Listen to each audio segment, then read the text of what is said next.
ಆಗ್ತಾ ಇದೆ. ಈ ಹಿನ್ನೆಲೆ ರಾಣಾ ವಿಮಾನ ಲ್ಯಾಂಡಿಂಗ್ ಮತ್ತಷ್ಟು ವಿಳಂಬವಾಗ್ತಾ ಇದೆ.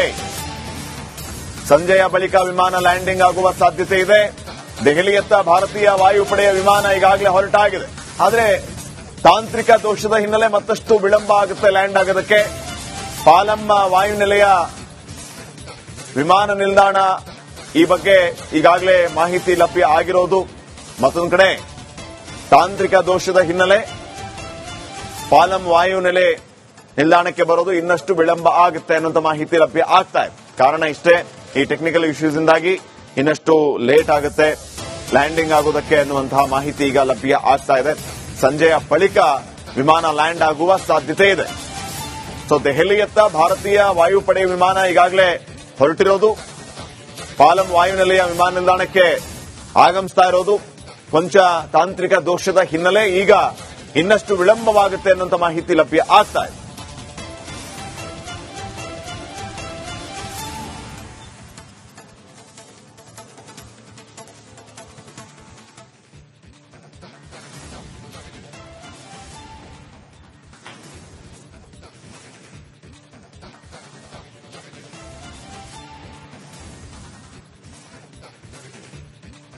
ನೋಡಿ, ರಾಣಾ ಈಗಾಗಲೇ ಭಾರತದತ್ತ ಹಸ್ತಾಂತರ ಪ್ರಕ್ರಿಯೆ ನಡೆದು ಬರ್ತಾ ಇದ್ದಾನೆ ಅನ್ನೋಂಥದ್ದು ಒಂದ್ ಕಡೆ ಆದ್ರೆ, ಮತ್ತೊಂದು ಕಡೆ ನಮಗೆ ಬರ್ತಾ ಇರುವಂತಹ ಮಾಹಿತಿ ಈ ರಾಣನನ್ನ ಹೊತ್ತು ತರುತ್ತಿರುವಂತಹ ವಿಮಾನ ತಾಂತ್ರಿಕ ದೋಷವನ್ನ ಎದುರಿಸಿರುವ ಹಿನ್ನೆಲೆ ಸ್ವಲ್ಪ ವಿಳಂಬ ಆಗುತ್ತೆ ಲ್ಯಾಂಡ್ ಆಗೋದಕ್ಕೆ ಅನ್ನೋಂಥ ಮಾಹಿತಿಯೂ ಕೂಡ ಲಭ್ಯ ಆಗ್ತಾ ಇದೆ.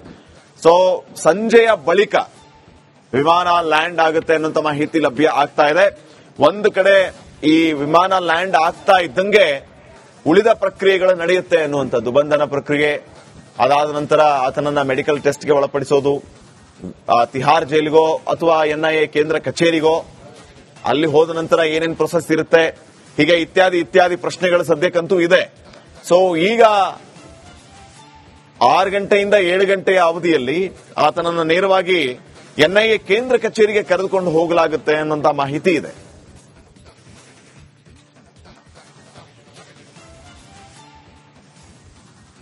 ಈಗಾಗಲೇ ನಮ್ಮ ಜೊತೆಗೆ ಸಂಪರ್ಕದಲ್ಲಿದ್ದ ಹಿರಿಯ ಪತ್ರಕರ್ತರು ರವೀಂದ್ರ ರೇಷ್ಮೆ ಅವರು ಮತ್ತೆ ಸಂಪರ್ಕಕ್ಕೆ ಸಿಕ್ಕಿದ್ದಾರೆ. ಸರ್ ನಮಸ್ಕಾರ. ತಾವು ಒಂದು ಮಾತನ್ನು ಹೇಳ್ತಾ ಇದ್ರಿ, ಇದು ಮೋದಿ ಅವರು ಮತ್ತು ಡೊನಾಲ್ಡ್ ಟ್ರಂಪ್ ಅವರ ಬಾಂಧವ್ಯದ ರಾಜತಾಂತ್ರಿಕ ಗೆಲುವು ಮೋದಿ ಅವರಿಗೆ ಅನ್ನುವಂಥದ್ದನ್ನ. ಮತ್ತೊಂದು ವಿಚಾರವನ್ನು ತಾವು ಹೇಳ್ತಾ ಇದ್ರಿ, 15 ವರ್ಷಗಳ ಕಾಲ ಅಮೆರಿಕದ ಜೈಲಲ್ಲಿ ಈತನನ್ನು ಸಾಕುವಂತಹ ಕೆಲಸ ಆಯಿತು ಅಂತ.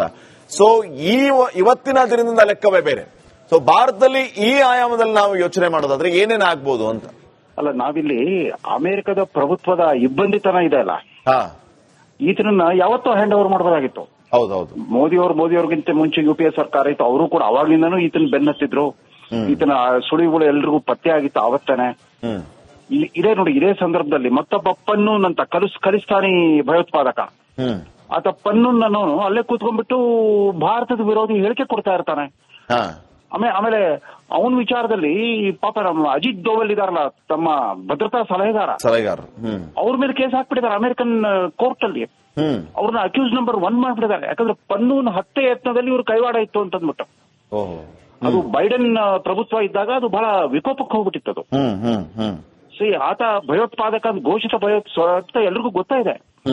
ಆತ ಫ್ರೀಯಾಗಿ ಓಡಾಡ್ಕೊಂಡಿದ್ದಾನೆ. ಆತನ ಬೇಲ್ ಸಿಕ್ತು, ಸ್ವಲ್ಪ ಕಾಲ ಆತನಿಗೆ ಅರೆಸ್ಟ್ ಮಾಡಿದ್ರು ಬೇರೆ ಯಾವುದೋ ಆರೋಪಗಳನ್ನು ಹೊರಿಸ್ಬಿಟ್ಟು.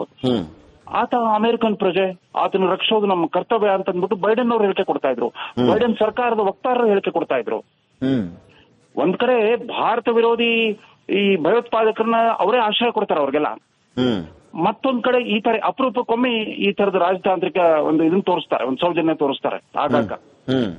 ಅಮೆರಿಕದ ವಿಚಾರ, ಅವರ ಅಮೆರಿಕ ಪ್ರಭುತ್ವದ ಧೋರಣೆನ ಅರ್ಥವಾಗ್ತಾ ಇಲ್ಲ. ಇವತ್ತಲ್ಲ, ಅಧ್ಯಕ್ಷ ಜಾನ್ ಕೆನಡಿ ಕಾಲದಿಂದ ಕೂಡ ಪ್ರಪಂಚದ ಎಲ್ಲ ರಾಷ್ಟ್ರಗಳು ಉಸಾಬರಿಯಲ್ಲೂ ಮುಖ ತೋರಿಸ್ತಾ ಇರ್ತಾರೆ ಅಮೆರಿಕ. 54 ವರ್ಷದಿಂದ ಬಾಂಗ್ಲಾದೇಶ್ ವಿಮೋಚನಾ ಸಮರದಲ್ಲಿ ಯಾರಿಗೆ ಸಪೋರ್ಟ್ ಮಾಡಿದ್ರು? ಪಾಕಿಸ್ತಾನಕ್ಕೆ ಸಪೋರ್ಟ್ ಮಾಡಿದ್ರು. ಅಮೆರಿಕದ ಅಧ್ಯಕ್ಷ ನಿಕ್ಸನ್ ಮತ್ತು ಹೆನ್ರಿ ಕಿಸ್ಸಿಂಜರ್, ವಿದೇಶಾಂಗ ಸಚಿವ ಇಂದಿರಾ ಗಾಂಧಿ ಅವ್ರಿಗೆ ಅವಮಾನ ಮಾಡಿ ಕಳಿಸ್ಬಿಟ್ಟಿದ್ರು. ಅವ್ರಿಗೆ ಬೆದರಿಕೆ ಹಾಕ್ಲಿಕ್ಕೆ ಹಿಂದೂ ಮಹಾಸಾಗರದಲ್ಲಿ ಅಣ್ವಸ್ತ್ರ ಸಜ್ಜಿತ ಒಂದು ದೊಡ್ಡ ಹಡಗನ್ನ, ಯುದ್ಧ ಹಡಗನ್ನು ತಂದು ನಿಲ್ಲಿಸಿದ್ರು. ಆದ್ರೂ ಕೂಡ ಇಂದಿರಾ ಗಾಂಧಿ ಅವರು ಆ ಭಯಕ್ಕೆ ಹೆದರಲಿಲ್ಲ. ಬಾಂಗ್ಲಾದೇಶ ಸಮರ 13 ದಿವಸದಲ್ಲಿ ಮುಕ್ತಾಯ ಆಗ್ಬಿಡ್ತು. ಅಮೆರಿಕಕ್ಕೆ ದೊಡ್ಡ ಮುಖಭಂಗ ಆಗಿತ್ತು ಅವಾಗ. ಹೀಗಾಗಿ ಅಮೆರಿಕ ಭಾರತದಂತ ಪ್ರಜಾಪ್ರಭುತ್ವ ರಾಷ್ಟ್ರದ ಪರವಾಗಿ ನಿಲ್ಲೋದು ಉದ್ದಕ್ಕೂ ಪಾಕಿಸ್ತಾನವನ್ನು ಬೆಂಬಲಿಸ್ತಾ ಬಂದ್ಬಿಟ್ಟಿದೆ. ಇತ್ತೀಚೆಗೆ ಅವ್ರಿಗೆ ತಿರುಗುಬಾಣ ಆಗಿದ್ದು ಯಾವಾಗ ಅಂತಂದ್ರೆ ಆ ಒಸಾಮಾ ಬಿನ್ ಲಾಡೆನ್ಗೆ ಪಾಕಿಸ್ತಾನ ಆಶ್ರಯ ಕೊಟ್ಟಿದೆ ಅಂತ ಗೊತ್ತಾದಾಗ ಅವಾಗ ಅಮೆರಿಕದ ಈ ಭದ್ರತಾ ಸಲಹೆಗಾರರೆಲ್ಲ ಎಚ್ಚೆತ್ಕೊಂಡ್ರು. ನಾವು ಹಿಂಗೆ ಪಾಕಿಸ್ತಾನಕ್ಕೆ ನಾವು ಹಿಂಗೆ ಸಹಾಯ ಮಾಡ್ತಾ ಹೋದ್ರೆ ಅವ್ರು ನಮ್ಮ ವಿರುದ್ಧನೇ ಬಳಸ್ತಾರೆ ಅಂತ. ನೋಡಿ, ಒಸಾಮಾ ಬಿನ್ ಲಾಡೆನ್ ಕೊಂದು ಹಾಕಿರಲ್ಲ ಅಬೋಟಾಬಾದ್ ಅಂತ, ಅಲ್ಲಿ ಹೈಡೌಟ್ ನಲ್ಲಿ ಇದ್ದ ಆತ. ಆತನ ಅವರು ಪತ್ತೆ ಮಾಡ್ಲಿಕ್ಕೆ ಎಷ್ಟು ವರ್ಷ ಬೇಕಾದ 10 ವರ್ಷ ಬೇಕಾದ ಅದನ್ನ ಭೇಟಿ ಆಡ್ಲಿಕ್ಕೆ ಅಮೆರಿಕಕ್ಕೆ. ಸರ್, ಈಗ ಈ 15 ವರ್ಷಗಳ ಈ ಅವಧಿ ಏನಿದಲ್ಲ, ಇದು ಯಾರ್ದಾದ್ರೂ ಕೃಪಾಪೋಷಿತ ವಿಳಂಬವಾ ಅಂತ? ಬುದ್ಧಿಪೂರ್ವಕವಾಗಿ ವಿಳಂಬ ಇರ್ಬೋದು. ಬೇರೆ ಅಂದ್ರೆ ಅಮೆರಿಕ ಯಾವಾಗ್ಲೂ ಪ್ರಪಂಚದಲ್ಲಿ ಎಲ್ಲಾ ರಾಷ್ಟ್ರಗಳ ಜವಾಬ್ದಾರಿ ತಂದೆ ಅನ್ನೋ ರೀತಿಯಲ್ಲಿ ಆಡ್ತಾ ಇರ್ತಾರೆ. ಅವ್ರು ಇರಾಕ್ ಮೇಲೆ ದಾಳಿ ಮಾಡಿದ್ದಾಗ್ಲಿ, ಸಿರಿಯಾದಲ್ಲಿ ಹೋಗಿ ಅಶಾಂತಿ ಸೃಷ್ಟಿ ಮಾಡಿದ್ದಾಗ್ಲಿ, ಅಫ್ಘಾನಿಸ್ತಾನ ಅಷ್ಟು ದಿವಸ ಆಕ್ರಮಿಸ್ಕೊಂಡ್ಬಿಟ್ಟು ಏಕಾಏಕಿ ಬಿಟ್ಟು ಬಂದ್ಬಿಟ್ರು ಅಫ್ಘಾನಿಸ್ತಾನ. ಈ ತಾಲಿಬಾನ್ಗಳಿಂದ ರಷ್ಯಾದ ಹಿಡಿತದಿಂದ ತಪ್ಪಿಸ್ಲಿಕ್ಕೆ ತಾವು ಅಫ್ಘಾನಿಸ್ತಾನ ಆಕ್ರಮಿಸ್ಕೊಂಡ್ರು. ಬಿಟ್ಟು ಬರುವಾಗ ಅದನ್ನ ತಾಲಿಬಾನ್ಗಳ ಕೈಯಲ್ಲಿ ಒಪ್ಪಿಸಿ ಬಂದ್ಬಿಟ್ರು. ಅಲ್ಲಿ ಪ್ರಜಾಪ್ರಭುತ್ವ ಇಲ್ಲ, ನೆಮ್ಮದಿ ಬದುಕು ಇಲ್ಲ ಅಫ್ಘಾನಿಸ್ತಾನದಲ್ಲಿ. ಈ ಅಮೆರಿಕನ್ರು ಏನ್ ಮಾಡ್ಬೇಕು ಅಂತಿದ್ದಾರೆ ಅಂತ. ಹೌದು, ತಮ್ದು ಮಾದರಿ ಪ್ರಜಾಪ್ರಭುತ್ವ ಅಂತ ಒಂದ್ಸರಿ ಹೇಳ್ಕೊಳ್ತಾ ಇರ್ತಾರೆ. ಮತ್ತೊಂದ್ ಕಡೆ ಖಲಿಸ್ತಾನಿಗಳಿಗೆ ಅಥವಾ ಈ ಪಾಕಿಸ್ತಾನಿ ಈ ಲಷ್ಕರ್ ಇವ್ರಿಗೆಲ್ಲ ಭಯೋತ್ಪಾದಕರಿಗೆ ಆಶ್ರಯ ಕೊಟ್ಟಿರ್ತಾರೆ ಅಮೆರಿಕದಲ್ಲಿ. ಅಂಡ್ ಅವ್ರ ಪರವಾಗಿ ಮಾನವ ಹಕ್ಕುಗಳು ಹೋರಾಟಗಾರರು, ಸ್ವಘೋಷಿತ ಉದಾರವಾದಿಗಳು ಇವರೆಲ್ಲ ಪ್ರೊಟೆಸ್ಟ್ ಮಾಡ್ತಾ ಇರ್ತಾರೆ. ಯಾಕೋ ಟ್ರಂಪ್ ಕಾಲದಲ್ಲಿ ನಡೀತಾ ಇಲ್ಲ. ಯಾಕೋ ನಮ್ ರಾಹುಲ್ ಗಾಂಧಿ ಅವರು ನಿಲ್ಲಿಸ್ಬಿಟ್ರು ಅಮೆರಿಕ ಪ್ರವಾಸಗಳನ್ನೆಲ್ಲ. ಯಾವ್ದು ಆಗ್ತಾ ಇದೆ ಈ ಹಿನ್ನೆಲೆ ರಾಣಾ ವಿಮಾನ ಲ್ಯಾಂಡಿಂಗ್ ಮತ್ತಷ್ಟು ವಿಳಂಬವಾಗ್ತಾ ಇದೆ. ಸಂಜೆಯ ಬಳಿಕ ವಿಮಾನ ಲ್ಯಾಂಡಿಂಗ್ ಆಗುವ ಸಾಧ್ಯತೆ ಇದೆ. ದೆಹಲಿಯತ್ತ ಭಾರತೀಯ ವಾಯುಪಡೆಯ ವಿಮಾನ ಈಗಾಗಲೇ ಹೊರಟಾಗಿದೆ. ಆದರೆ ತಾಂತ್ರಿಕ ದೋಷದ ಹಿನ್ನೆಲೆ ಮತ್ತಷ್ಟು ವಿಳಂಬ ಆಗುತ್ತೆ ಲ್ಯಾಂಡ್ ಆಗೋದಕ್ಕೆ. ಪಾಲಂ ವಾಯುನೆಲೆಯ ವಿಮಾನ ನಿಲ್ದಾಣ ಈ ಬಗ್ಗೆ ಈಗಾಗಲೇ ಮಾಹಿತಿ ಲಭ್ಯ ಆಗಿರೋದು. ಮತ್ತೊಂದು ಕಡೆ ತಾಂತ್ರಿಕ ದೋಷದ ಹಿನ್ನೆಲೆ ಪಾಲಂ ವಾಯುನೆಲೆ ನಿಲ್ದಾಣಕ್ಕೆ ಬರೋದು ಇನ್ನಷ್ಟು ವಿಳಂಬ ಆಗುತ್ತೆ ಅನ್ನೋಂಥ ಮಾಹಿತಿ ಲಭ್ಯ ಆಗ್ತಾ ಇದೆ. ಕಾರಣ ಇಷ್ಟೇ, ಈ ಟೆಕ್ನಿಕಲ್ ಇಶ್ಯೂಸ್ ಇಂದಾಗಿ ಇನ್ನಷ್ಟು ಲೇಟ್ ಆಗುತ್ತೆ ಲ್ಯಾಂಡಿಂಗ್ ಆಗೋದಕ್ಕೆ ಅನ್ನುವಂತಹ ಮಾಹಿತಿ ಈಗ ಲಭ್ಯ ಆಗ್ತಾ ಇದೆ. ಸಂಜೆಯ ಬಳಿಕ ವಿಮಾನ ಲ್ಯಾಂಡ್ ಆಗುವ ಸಾಧ್ಯತೆ ಇದೆ. ಸೊ ದೆಹಲಿಯತ್ತ ಭಾರತೀಯ ವಾಯುಪಡೆ ವಿಮಾನ ಈಗಾಗಲೇ ಹೊರಟಿರೋದು, ಪಾಲಂ ವಾಯುನೆಲೆಯ ವಿಮಾನ ನಿಲ್ದಾಣಕ್ಕೆ ಆಗಮಿಸ್ತಾ ಇರೋದು. ಕೊಂಚ ತಾಂತ್ರಿಕ ದೋಷದ ಹಿನ್ನೆಲೆ ಈಗ ಇನ್ನಷ್ಟು ವಿಳಂಬವಾಗುತ್ತೆ ಅನ್ನುವಂಥ ಮಾಹಿತಿ ಲಭ್ಯ ಆಗ್ತಾ ಇದೆ.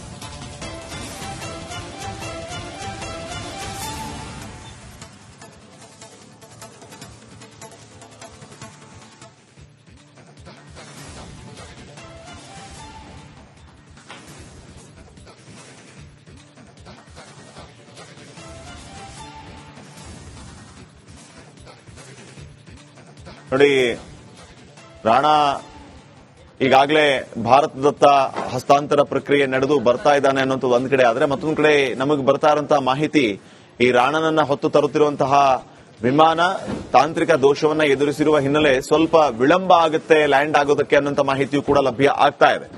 ಸೊ ಸಂಜೆಯ ಬಳಿಕ ವಿಮಾನ ಲ್ಯಾಂಡ್ ಆಗುತ್ತೆ ಅನ್ನೋಂಥ ಮಾಹಿತಿ ಲಭ್ಯ ಆಗ್ತಾ ಇದೆ.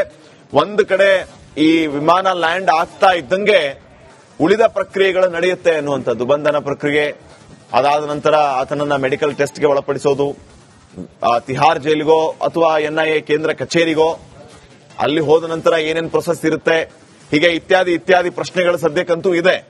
ಸೊ ಈಗ 6 ಗಂಟೆಯಿಂದ 7 ಗಂಟೆಯ ಅವಧಿಯಲ್ಲಿ ಆತನನ್ನು ನೇರವಾಗಿ NIA ಕೇಂದ್ರ ಕಚೇರಿಗೆ ಕರೆದುಕೊಂಡು ಹೋಗಲಾಗುತ್ತೆ ಅನ್ನುವಂಥ ಮಾಹಿತಿ ಇದೆ.